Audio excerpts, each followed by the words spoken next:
Sooraj degree ആദ്യ വർഷത്തിന് പഠിക്കുവാണ്. അവൻ്റെ വീട്ടിൽ അമ്മ മാത്രമേ ഉള്ളൂ. അമ്മയുടെ പേര് ശാരദ. അവൻ്റെ അച്ഛൻ്റെ മരണത്തിന് ശേഷം അമ്മയാണ് അവനെ നോക്കിയത്. അമ്മ ഓരോ വീടുകളിലും വീട്ടു ജോലി ചെയ്ത് വരികയാണ്.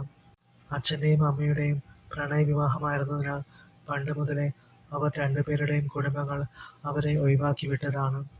ശാരദ കാണാൻ വെളുത്ത് അല്പം തടിയൊക്കെയുള്ള ഒരു സുന്ദരിയാണ്. സൂരജ് അച്ഛനെ പോലെ ഇരുനിറമാണ്. അവൻ്റെ അമ്മ അത് അവനോട് പലപ്പോഴായി പറയാറുണ്ടായിരുന്നു. നിന്റെ അച്ഛൻ്റെ അതേ ചായയാണ് നിനക്ക് കിട്ടിയതെന്ന്. പിന്നെ ഇടയ്ക്കിടെയുള്ള സൂരജിൻ്റെ പ്രവർത്തികളും ഇടയ്ക്ക് അവൻ്റെ സംസാരത്തിൽ കയറി വരുന്ന അച്ഛൻ്റെ കൂട്ട് ശബ്ദവുമെല്ലാം ശാരദയ്ക്ക് തൻ്റെ ഭർത്താവിനെ ഓർമ്മ വന്നു. തൻ്റെ അമ്മ ജോലി ചെയ്ത് തന്നെ നോക്കുന്നതും പഠിപ്പിക്കുന്നതും എന്ന ചിന്ത നല്ലപോലെ സൂരജിൻ്റെ മനസ്സിലുണ്ടായിരുന്നു. പഠിച്ചു കഴിഞ്ഞ് ഒരു നല്ല ജോലി വാങ്ങി കുറേ കാശ് സമ്പാദിക്കണം എന്നായിരുന്നു അവൻ്റെ മനസ്സിലെ ഏറ്റവും വലിയ ആഗ്രഹം. പിന്നെ കോളേജിൽ അവന് ഒരു പ്രേമമുണ്ടായിരുന്നു. അവളുടെ പേര് രമ്യ. കാണാൻ വെളുത്ത് മെലിഞ്ഞ ഒരു സുന്ദരി. തൻ്റെ മകൻ വല്ല പ്രേമത്തിലും കുടുങ്ങിയിട്ടുണ്ടോ എന്ന് ശാരദയ്ക്ക് കുറച്ചു കാലമായി സംശയമുണ്ട്. പിന്നെ തൻ്റെ സംശയം തെറ്റാണെങ്കിലോ എന്ന് കരുതി അവൾ അത് അവനോട് തുറന്നു ചോദിക്കാനും നിന്നില്ല. ശാരദയ്ക്ക് സൂരജ് പ്രേമിക്കുന്നതൊന്നും ഒട്ടും ഇഷ്ടമില്ലാത്ത കാര്യമാണ്. കാരണം അവളുടെ മനസ്സിലെ ചിന്തകൾ അങ്ങനെയാണ്. എല്ലാം വയ്യെ പറയാം. രമ്യ സൂരജിനെ പോലെ തന്നെ പാവപ്പെട്ട വീട്ടിലെ കൊച്ചാണ്. അവളുടെ അച്ഛന് ആടുകളെ വളർത്തലാണ് ജോലി. സ്വന്തമായിട്ടല്ലാട്ടോ. അയാൾ അവിടുത്തെ ഒരു ജോലിക്കാരൻ മാത്രമാണ്. പക്ഷേ രമ്യ ആള് കുറച്ച് അഹങ്കാരമൊക്കെയുള്ള കൂട്ടത്തിലാണ്.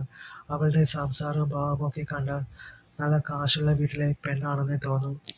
അങ്ങനെയിരിക്കെ ഒരു ദിവസം രാവിലെ വീട്ടിൽ സൂരജ് ഭക്ഷണം കഴിച്ചുകൊണ്ടിരിക്കുമ്പോൾ പെട്ടെന്നായിരുന്നു അമ്മയുടെ ചോദ്യം.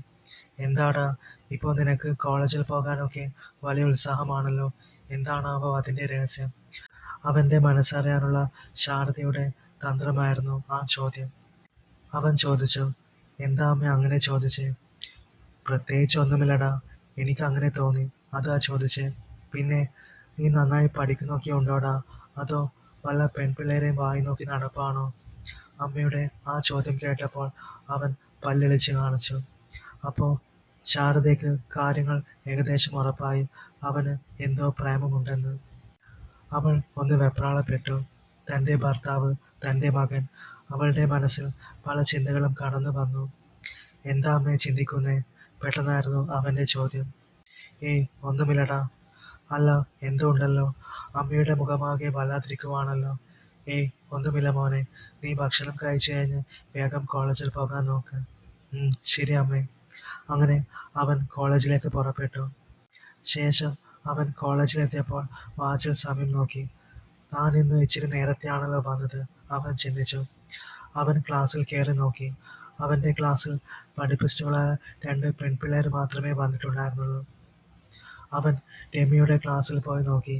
ഇല്ല, അവൾ അവിടെയില്ല. അവളിരിക്കുന്ന ബെഞ്ചിൽ നോക്കിയപ്പോൾ അവളുടെ ബാഗുമില്ല.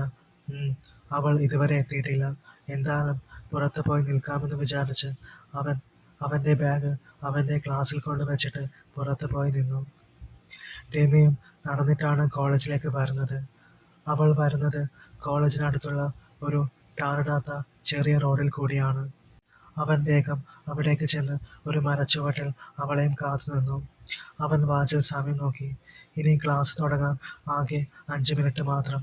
പിള്ളേരെല്ലാം കുറേ പേരായി നടന്നു പോയി. പക്ഷേ രമ്യയെ കണ്ടില്ല.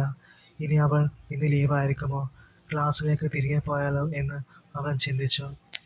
അവൻ തിരികെ പോകാൻ നിന്നപ്പോഴാണ് പെട്ടെന്ന് കുറച്ചകലെ നിന്നും രമ്യ വേഗത്തിൽ നടന്നു വരുന്നത് കണ്ടത്. ആഹാ, വരുന്നുണ്ടല്ലോ എൻ്റെ സുന്ദരി കോത. അവന് സന്തോഷമായി. അങ്ങനെ അവൾ വരുന്നു നോക്കി അവൻ അവിടെ വായും പൊളിച്ചു നിന്നു. പെട്ടെന്നാണ് രമ്യയുടെ കാല് ഒരു വലിയ കല്ലിൽ തട്ടി അവൾ വീഴാൻ പോയത്. ഹോ രമ്യ, അവൻ ഉറക്കെ വിളിച്ചു പോയി. അത് കേട്ട് അവൾ ഒരു ഞെട്ടലോടെ അവനെ തലയുയർത്തി നോക്കി. അവൾ ആകെ ചമ്മി. താൻ വീണില്ലെങ്കിലും വീഴാൻ പോയതാണല്ലോ, അവൾ മനസ്സിൽ ചിന്തിച്ചു.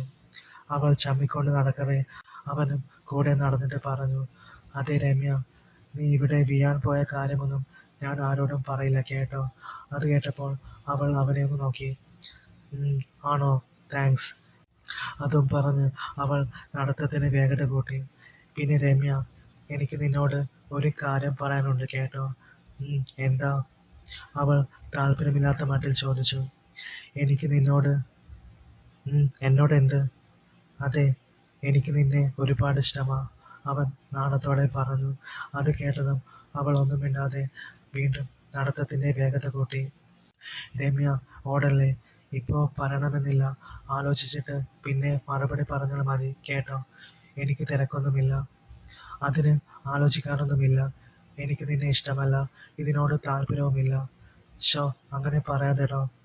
അവൻ അത്രയും പറഞ്ഞതും അവളുടെ ക്ലാസ് എത്തിയപ്പോൾ അവൾ വേഗം ക്ലാസ്സിൽ കയറിപ്പോയി. പെട്ടെന്ന് ബെല്ലടിച്ചു. അവൻ വേഗം അവൻ്റെ ക്ലാസ്സിലേക്ക് ഓടിക്കയറി. അന്ന് ക്ലാസ് കഴിഞ്ഞ് വീട്ടിൽ വന്നപ്പോൾ അമ്മ ചോദിച്ചു, എന്താടാ ഇന്നൊരു വിഷമം പോലെ? ഒന്നുമില്ലാമേ. എന്നാ എന്തെങ്കിലും എടുത്ത് പഠിക്കണ, നാളെ പഠിക്കാം അമ്മേ, ഇന്നൊരു മൂടില്ല. അവൻ അതും പറഞ്ഞ് മുറിയിലേക്ക് പോയി കതകടച്ചു. ശാരദ അവനെ തന്നെ നോക്കി. ചെക്കൻ്റെ പ്രേമം പണി തുടങ്ങിയെന്നാ തോന്നുന്നേ, ഇതിങ്ങനെ വിട്ടാൽ പറ്റില്ല. ശാരദ മനസ്സിലെന്തൊക്കെ ചിന്തിച്ചു. അങ്ങനെ പിറ്റേന്ന് സൂരജ് കോളേജിലെത്തിയപ്പോൾ അവൻ ബാഗ് ക്ലാസ്സിൽ വെച്ച് അവൾ വരാറുള്ള വഴിയിൽ കാത്തു നിന്നു. അന്ന് രമ്യ കുറച്ച് നേരത്തെയാണ് വന്നത്. അവനെ കണ്ടതും അവൾ ഒന്ന് നോക്കുക പോലും ചെയ്യാതെ പോയപ്പോൾ അവൻ പിന്നാലെ ചെന്നു. അവൻ ചോദിച്ചു, രമ്യ, ഞാൻ ഇന്നലെ പറഞ്ഞ കാര്യം അത് ആലോചിച്ചിട്ട് പിന്നെ പറഞ്ഞാൽ മതി കേട്ടോ. നമുക്കിപ്പോൾ ഫ്രണ്ട്സ് ആയിരിക്കാം, ഓക്കെ ആണോ? അവൻ ഒരുപാട് പ്രതീക്ഷയോടെ ചോദിച്ചു. അല്ല, ഓക്കെ അല്ല. അതെന്താടോ? ശല്യം ചെയ്യാതെ ഒന്ന് പോകുന്നുണ്ടോ? അവൾ പെട്ടെന്ന് ദേഷ്യത്തോടെ പറഞ്ഞു. അത് കേട്ടതും അവൻ വേഗം മാറി നടന്നു. പിന്നീടുള്ള ദിവസങ്ങളിലും അവൻ അവളെയും കാത്ത് ആ മരച്ചുവട്ടിൽ അവളെയും നോക്കി നിന്നെങ്കിലും അവൾക്ക് ഇഷ്ടപ്പെടില്ല, ബുദ്ധിമുട്ടാകും എന്ന് കരുതി അവൻ അവളോട് ഒന്നും സംസാരിക്കാൻ പോയില്ല.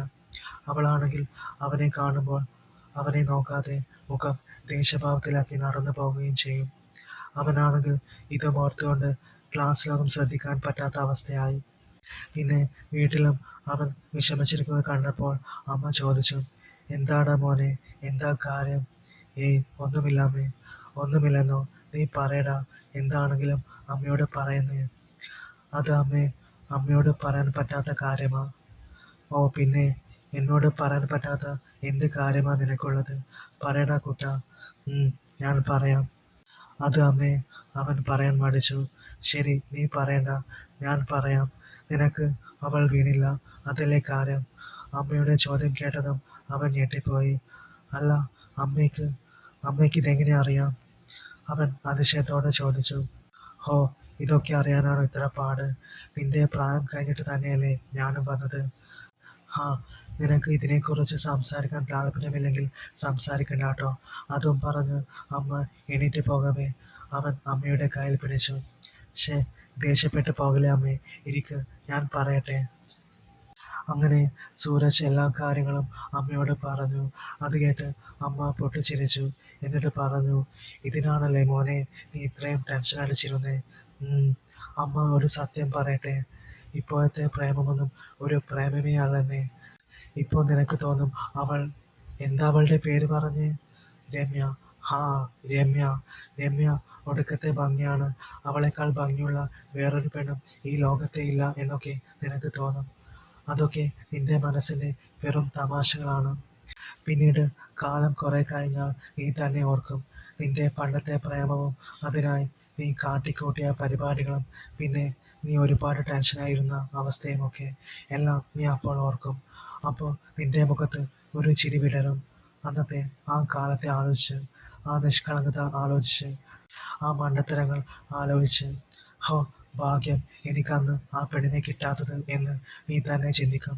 കാരണം കാലം മാറുന്നതിനനുസരിച്ച് നിന്റെ ഇഷ്ടങ്ങൾ മാറി വരും. നിന്റെ മാത്രമല്ല, എല്ലാവരുടെയും. കേട്ടോ മോനെ, നീ ഇനിയും വളരാനുണ്ട് കുട്ട. കുറേ ദൂരം സഞ്ചരിക്കാനുണ്ട്, കുറേ കാര്യങ്ങളും പഠിക്കാനുണ്ട്. അപ്പോൾ നീ ഇപ്പോൾ പഠിത്തത്തിൽ മാത്രം ശ്രദ്ധിക്കുക കേട്ടോ. പിന്നീട് നിനക്ക് നല്ല ജോലിയൊക്കെ ആയിക്കഴിഞ്ഞാൽ, നിനക്ക് പക്വതയൊക്കെ വരുന്ന കാലത്ത് നിന്റെ മുൻപിൽ തന്നെ നിനക്ക് ഇഷ്ടപ്പെട്ട ഒരു പെണ്ണ് വരും. ഒരാളല്ല, ഒരുപാട് പെൺപിള്ളേർ വരും കേട്ടോ.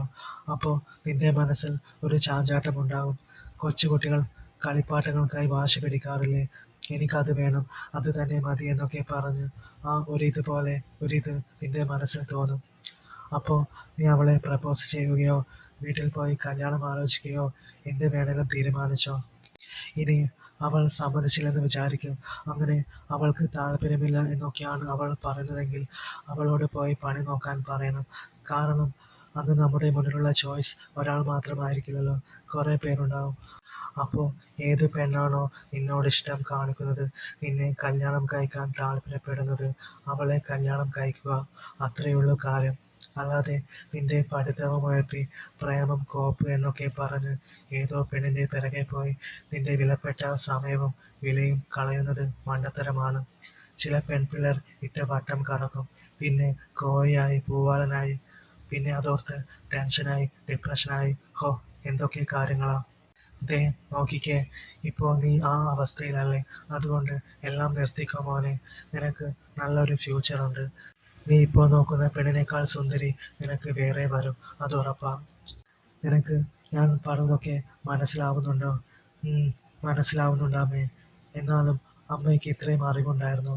പിന്നില്ലാതെ എൻ്റെ മോന് ഞാനല്ലാതെ പിന്നെ ആരാ ഇതൊക്കെ പറഞ്ഞു തരിക. ഷോ, താങ്ക് യു അമ്മേ. സത്യത്തിൽ കുറേ ദിവസമായി ഞാൻ അവളെയും ആലോചിച്ച് ടെൻഷൻ അടിക്കാൻ തുടങ്ങിയിട്ട്.